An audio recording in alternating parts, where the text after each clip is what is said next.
je suis ravi de vous retrouver pour ce 5e Comics Eater Showcase en ce mois de septembre 2013 et je vais vous présenter 5 choses, des choses qui sont sorties soit fin août, soit courant septembre, dans différents formats, de différents éditeurs, sur différentes choses et c'est des coups de cœur personnels que je vais vous présenter et on commence tout de suite avec du petit format et du petit prix et donc du kiosque chez Panini Comics. Alors ceci c'est X-Men Universe numéro 3 dans la formule Marvel Now. Pourquoi ce numéro 3 sachant que je n'ai pas les anciens numéros, j'ai les X-Men tout court, mais pas X-Men Universe, parce que c'est l'arrivée, et on peut le voir notamment sur cette couverture, de la nouvelle série X-Men, dessinée par Olivier Coipel. Alors il est épaulé au scénario par Brian Wood, c'est ce qui me semblait, mais le plus important c'est bien évidemment les dessins ici, puisque le scénario, pour avoir un peu vu ça en VO, est pas mal, le scénario est pas mal, mais c'est pas non plus transcendant.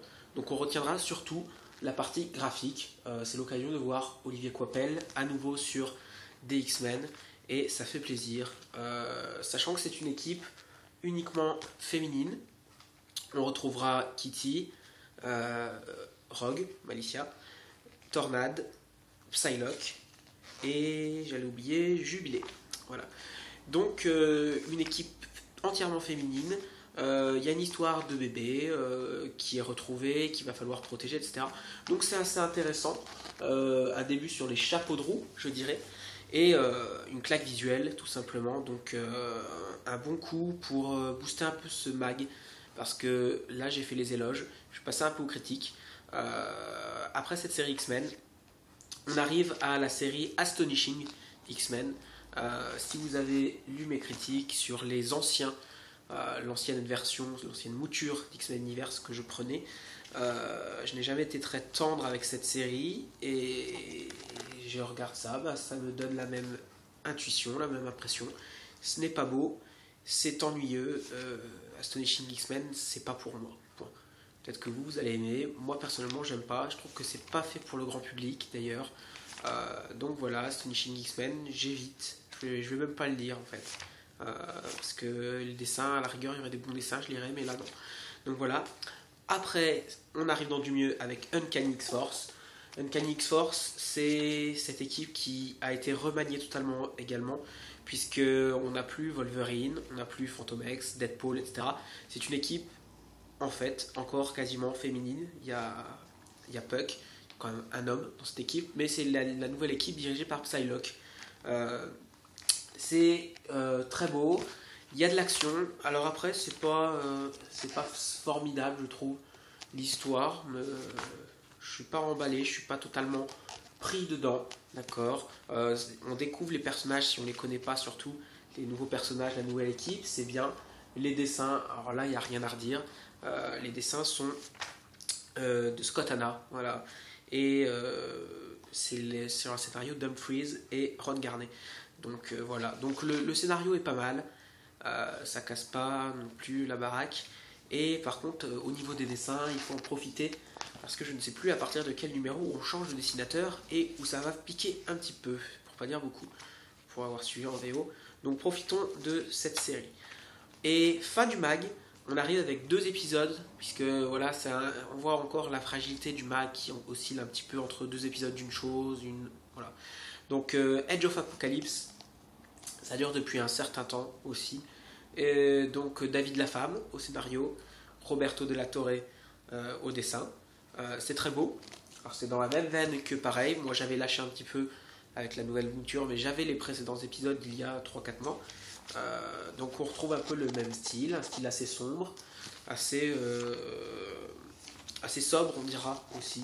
Il n'y a pas tant d'action, c'est pas la trame principale. On met l'accent sur les personnages, sur les relations, sur les couleurs justement. Voilà, un espèce de vert qui ne donne pas confiance, ça fait plutôt penser aux produits chimiques. Ensuite, des choses bleues, sombres, etc. Donc voilà, on rappelle, c'est un monde, l'Edge of Apocalypse, où c'est Apocalypse en fait qui règne sur ce monde-là et où les mutants que nous connaissons n'ont pas du tout le même avenir, d'accord. Donc 2 épisodes de cette série, C'est agréable, je vais les lire. Alors, c'est pas quelque chose que je retiens forcément, mais je passe un bon moment avec Edge of Apocalypse. Donc, voilà. Donc, voilà en gros pour ce X-Men Universe 3, qui, comme je le disais au départ, a un peu de mal à tenir par rapport aux autres, mais ça reste quand même une bonne lecture, surtout celui-là, maintenant qu'il y a les X-Men de Olivier Coipel et Brian Wood. Donc, ça peut être intéressant, feuilletez-le. Si ça vous plaît, prenez-le. C'est un Panini Comics à 4,80€ pour un bon petit paquet de pages à lire. Deuxième petite chose chez Panini Comics encore, c'est Edge of Ultron numéro 1, dont j'ai fait la critique sur le blog. Vous pourrez aller voir ça en détail. Donc je ne vais pas m'attarder très longtemps dessus, juste pour vous montrer ceci. Voilà quand même le travail qui a été fait au niveau éditorial par Panini Comics, qui est assez impressionnant. Ça brille de tous les côtés, il n'y a rien qui vient gâcher la couverture, c'est super. Et le contenu, je l'ai dit aussi dans mon article, est génial aussi, à condition qu'on aime le style de Brian Hitch au dessin, qui est un monstre, il faut le dire, Brian Hitch c'est un monstre au dessin. Vous avez pu le voir sur The Authority, sur The Ultimates. Et l'histoire, moi je ne l'ai pas lu en VO, et l'histoire pour l'instant, je suis emballé. On nous plonge directement dans cette ère de l'âge d'Ultron et on découvre nos personnages un peu anéantis. Il y a plein de choses, donc ça c'est Edge of Ultron, pas of Apocalypse. On se perd un peu avec les Edge of Apocalypse, Ultron, etc. à force. Donc ça c'est Edge of Ultron 1/6 chez Panini Comics en mensuel et ça coûte 4€ et quelques, 4,10€ pour être exact. Donc ça, je vous le conseille. Si vous n'êtes pas allergique à Brian Hitch, c'est une bonne lecture. Si ça ne vous plaît pas après, ne prenez pas la suite. Mais le numéro 1, je pense que c'est un incontournable si vous faites du kiosque en France, en VF. Ensuite, on passe au format supérieur. Et on va aller cette fois du côté d'Urban Comics, où il y a eu pas mal de sorties. Et je vais vous parler notamment de ceci. Superman Red Son. Ah pardon, j'ai un petit rhume, hein, d'où un peu parler nasal. Donc Superman Red Son par Mark Millar au scénario, on ne le présente plus Mark Millar, et au dessin Dave Johnson. Superman Red Son, c'est très simple. On imagine que la soucoupe volante de Superman, le vaisseau, ne s'est pas écrasé aux États-Unis à Smallville, mais en Russie, dans le territoire soviétique. Et donc on peut imaginer facilement ce qui se passe quand on est élevé non pas à l'américaine, mais à la soviétique. Et donc cette histoire nous propose de suivre un peu le soldat, le symbole soviétique qui est Superman dans ce pays. Alors c'est une histoire très intéressante qui permet, s'il y a un peu les what if, quoi, que se serait-il passé dans d'autres circonstances pour les héros. Donc on a évidemment Superman, mais on a aussi Lex Luthor, on a Batman et on a Wonder Woman. D'accord. Au niveau de dessin, donc je disais, c'est très beau. La colorisation aussi est géniale. C'est pas quelque chose qui se veut impressionnant, j'ai envie de dire, au dessin. Ça reste quelque chose de simple, mais moi j'aime bien aussi quand c'est simple, mais que ça fonctionne. Donc voilà, quand c'est simple et que ça fonctionne, ça suffit, c'est pas la peine d'en faire des tonnes. Et là c'est le cas. On voit qu'il n'y a pas de fioriture, mais ce qui est mis est bien fait. Alors là, voilà, je vous montre un peu quelques pages diverses, hein, on fait le tour rapidement.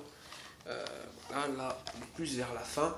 Donc, on voit un peu toute la vie du personnage de Superman. Donc, c'est depuis qu'il a été trouvé dans sa soucoupe volante, on nous montre les origines, jusqu'à il va être très âgé à la fin. Et il va avoir beaucoup de charges sur son dos. On va voir que son rôle dans le régime soviétique va aller grandissant. Donc, c'est quelque chose de très intéressant que je conseille de lire. C'est un peu du dépaysement, si vous voulez quelque chose qui sort de l'ordinaire, que malgré tout vous voulez retrouver du super-héros, parce que c'est Superman, mais dans d'autres circonstances, c'est-à-dire on veut être hors continuité, on veut trouver quelque chose d'intéressant, et bien on va avoir Superman Red Son au format Urban Comics de 176 pages, proposé au prix de 15€, je crois. Il me semble que je l'ai acheté un peu moins de 15€. Et c'est en grand format, c'est-à-dire il y a les deux formats chez Urban, il y a le format un peu plus petit, j'en ai pas là, ici sous la main pour vous montrer. Et il y a le grand format, celui qui est pour Batman Silence, Superman pour demain, Batman Year One, ceux où il y a normalement les films aussi. Donc c'est encore plus plaisant de lire ça dans un format encore plus grand. Donc ça, c'est chez Urban Comics, Superman Red Son. Un incontournable, peut-être que vous l'avez déjà chez Panini aussi, parce que là ça sert peut-être pas à grand chose de l'acheter. Mais voilà, un beau boulot d'Urban Comics et une bonne lecture en ce mois de septembre. Je termine avec deux choses. Le comics du mois, je vais commencer d'abord par celui-là, qui est Grant Morrison présente Batman, tome 6. Ouais, c'est ça, que je ne me perde pas, à force. Tome 6, qui marque enfin le retour de Bruce Wayne. D'ailleurs, ça s'appelle Batman contre Robin. D'accord. Mais donc une histoire très très longue, très complète, avec plein de personnages, et qui va arriver à un moment clé où Bruce Wayne va revenir sur le devant de la scène, puisque là, actuellement, on a Robin qui est Damian Wayne, son fils, et Batman qui est Dick Grayson, alias Nightwing, et ça fait un petit moment que ça dure, et qu'on a droit à leurs aventures, et voilà ce que ça donne, pour être exact, au dessin. Alors, qui on retrouve au dessin? C'est assez impressionnant. Andy Clark, Dustin Nguyen, Fraser Irving, Cameron Stewart, Chris Burnham et David Finch. Il n'y en a pas un que je ne connais pas. Et quand je dis je ne connais pas, c'est plutôt il n'y en a pas un qui n'est pas un grand nom. C'est des monstres. Et donc c'est un pur plaisir. C'est une pure jouissance au niveau de la lecture. Alors un peu moins sur Fraser Irving, j'aime pas trop. Je l'avais dit sur son Batman Inc. 0, je crois. C'est pas trop macabre ça, Fraser Irving, mais pour le reste, c'est assez impressionnant. Une histoire complexe souvent, qui fait appel à beaucoup de références, mais il faut s'imprégner dedans. Il y a 6 tomes, c'est le 6e tome, donc vous avez le temps déjà de vous mettre dessus. Et puis voilà quoi, c'est beau, c'est varié, que ce soit au niveau des couleurs, au niveau des styles des dessins. Donc je vous ai montré un peu de d'Irving, je vais vous montrer un peu de Finch. Voilà, du Finch. Alors, du très bon Finch d'ailleurs. Parce que des fois on dit ouais, du Finch moins bien, etc. Ça c'est du bon Finch. Ça j'aime. Pour comparer, je vais vous dire, c'est meilleur que sur Justice League of America. Donc voilà, c'est très varié. Il y a beaucoup de choses et on enchaîne déjà en fait à la fin sur le prélude un peu, on sent les départs, si vous avez lu, de Batman Incorporated, qui sera le tome 7, apparaître, il n'y a pas de date pour l'instant. Donc tome 7, on passe déjà à Batman Inc. Donc ça va très vite. Et il reste 2 tomes en fait, série en 8 tomes. Donc là j'en ai 6, plus que 2, et c'est une magnifique collection. C'est-à-dire que si vous voulez une collection, là je parle, c'est pas simplement des choses qu'on découpe. Les Grant Morrison présentent Batman, c'est 8 tomes à peu près de cette épaisseur là, et c'est dantesque à lire. Si c'est pas fait, commencez, prenez votre temps, prenez le 1, le 2, voyez, voir si ça vous plaît, et voilà quoi, c'est quand même un run très long, magistral, qu'il faut avoir et posséder. Donc voilà, Grant Morrison présente Batman, 256 pages, et le prix je ne sais plus, c'était un petit peu plus cher, je crois que c'était 20 euros, 20 et quelques euros, puisque c'est un peu plus épais. Donc voilà, chez Urban Comics. Et pour terminer, donc c'était pas le comics du mois par lequel je terminais, c'était ça. Donc je vais vous montrer ceci. On passe dans la catégorie sketchbook. J'avais fait une petite review de celui d'Humberto Ramos à part. Là, je voulais vous en reparler là-dedans, puisque je l'ai reçu. C'est le nouveau sketchbook de J. Scott Campbell, intitulé Ravishing, The Ravishing Red Collection. Tous les ans, en fait, quasiment. Maintenant, J. Scott Campbell nous sort, basé sur une couleur, un artbook. Et là, c'est le rouge. Donc, ça reprend ses travaux. Alors, j'ai commandé chez Pubsart, donc c'est signé. Donc, c'est toujours plaisant. Et ça vient du Comic Con en fait, ils ont apporté ça. Et on a de tout. Donc on a des choses un peu typées contes, Disney, etc. On a du Rocketeer. Hein. On a évidemment du Spidey. Du Spidey d'ailleurs, série avec le lézard. Donc ça doit être sa série qui a été annulée, là, qu'on n'a jamais vue. Donc Girl. les illustrations qu'on retrouve chez Glénat Comics d'ailleurs, les Danger Girl, Guardians de Galaxy. Et puis j'en passe, hein, je ne vais pas tout vous montrer, il faut l'acheter aussi et découvrir par vous-même. Donc je vous montrerai simplement quelques petites choses. Et notamment je vais vous montrer ça. Ça c'est beau. Moi je l'ai aussi en petit mensuel, mais quand c'est comme ça donne un autre effet. C'est le triptyque des couvertures que chez Panini Comics vous pouviez trouver dans X-Men 1, Avengers 1 et Uncanny Avengers 1, je cherchais le troisième. Donc voilà ce que ça donne, c'est déplié, c'est une bonne idée ça d'avoir déplié, d'avoir les trois. Et du coup on a le même en mode Danger Girl de l'autre côté. D'accord. Donc ça c'est vraiment super. C'est une espèce de. C'est pas un poster parce que c'est marqué, c'est dedans, ça reste dedans, mais c'est le triptyque en entier. Et après on a encore des doubles pages. On a plein de choses dans ce genre-là. C'est assez impressionnant. C'est varié. Du Savage Wolverine. Il y a de tout. Et on ne sait plus où donner de la tête. Voilà. Des choses un peu plus anciennes ou des choses un peu plus exotiques. Voilà, ça c'est intéressant aussi. Voilà. Donc, et puis il y a encore plein de choses. Je ne vais pas. Tiens, une petite dernière. Allez, hop. Voilà. Ça, c'était la dernière. Je referme. Parce que sinon, je vais vous montrer tout le livre. Donc, The Ravishing Red Collection par J. Scott Campbell. C'est, ça se trouve sur Amazon ou chez PubSart. C'est. Je sais pas. Non, tout se valent. Je vais pas dire que c'est le meilleur sketchbook de J. Scott Campbell. Parce que à chaque fois, c'est assez impressionnant. Il faut être fan, bien sûr. Je sais qu'il y a des gens qui n'aiment pas J. Scott Campbell. Moi j'adore et à chaque fois on n'est pas déçu, on sait que la qualité est là, que ce soit celui-là ou les précédents. Donc c'est un investissement parce que ça c'était 35 € en version signée donc. Mais voilà, c'est quelque chose d'assez incroyable. Donc je termine là-dessus. Voilà, c'est tout ça c'est sur internet, hein, vous pouvez retrouver en boutique pour les comics. Donc c'est à vous de voir, de faire votre choix. Le principe c'est toujours prendre ce que vous aimez.